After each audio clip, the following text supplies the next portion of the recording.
आरव एक युवा जर्नलिस्ट और वीडियो बनाने वाला समंदर के किनारे खड़ा था। उसके हाथ में कैमरा था और आंखों में उत्सुकता। वो अपनी अगली कहानी के लिए जा रहा था, एक अकेले टापू की सच्चाई जानने।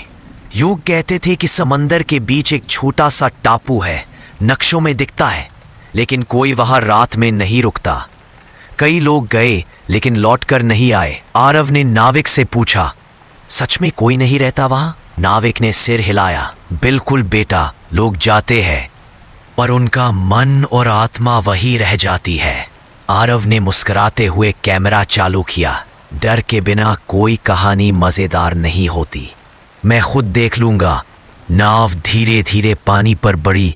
जैसे जैसे टापू नजदीक आया, लहरें शांत होने लगी, हवा ठंडी और तेज हो गई। आरव को एहसास हुआ कि वो सच में किसी अनजान जगह पर जा रहा है। नाव किनारे लगी रेत पर कदम रखते ही उसे अजीब सा सन्नाटा लगा। चारों ओर घने पेड़ और बीच में टूटी झोपड़ी और एक पुराना लाइट हाउस। कोई आवाज नहीं, सिर्फ लहरों की हल्की सरसराहट।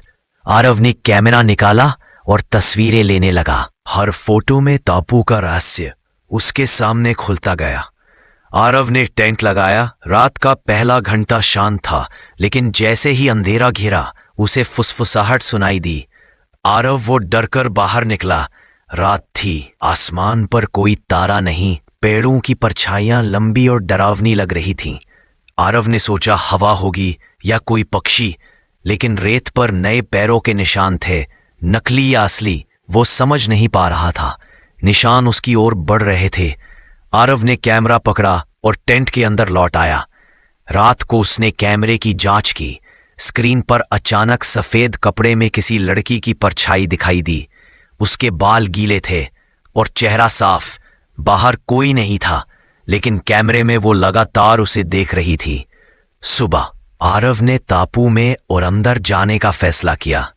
घना जंगल, टूटी झोपड़ी और पुरानी नावें। कुछ खंभों और दीवारों पर लिखा था, यहां सबको याद रखना चाहिए, वो देख रहे हैं। आरव को याद आया कि ये टापू पहले भी खबरों में आया था। एक महिला फोटोग्राफर अमाया यहां शूटिंग करते समय डूब गई थी। उसकी आखिरी तस्वीरें कभी नहीं मिली। आरव को लगने लगा शायद वही लड़की अब लौट आई है। रात को उसने टेंट में रिकॉर्डिंग चालू की। धीरे धीरे उसकी खुद की आवाज रिकॉर्डिंग में बदल गई। वो खुद बोल रहा था, मैं अकेला हूं, कोई नहीं है, लेकिन स्क्रीन पर किसी और की चाल दिख रही थी। आरव ने नाम पुकारा, कौन है? धीमी आवाज आई, तुम भी यहां का हिस्सा हो। तीसरी रात आरव डर और थकान से बेहाल था। हर आवाज उसे पुकार रही थी, हर परछाई उसके पीछे घूम रही थी। वो टेंट से बाहर गया।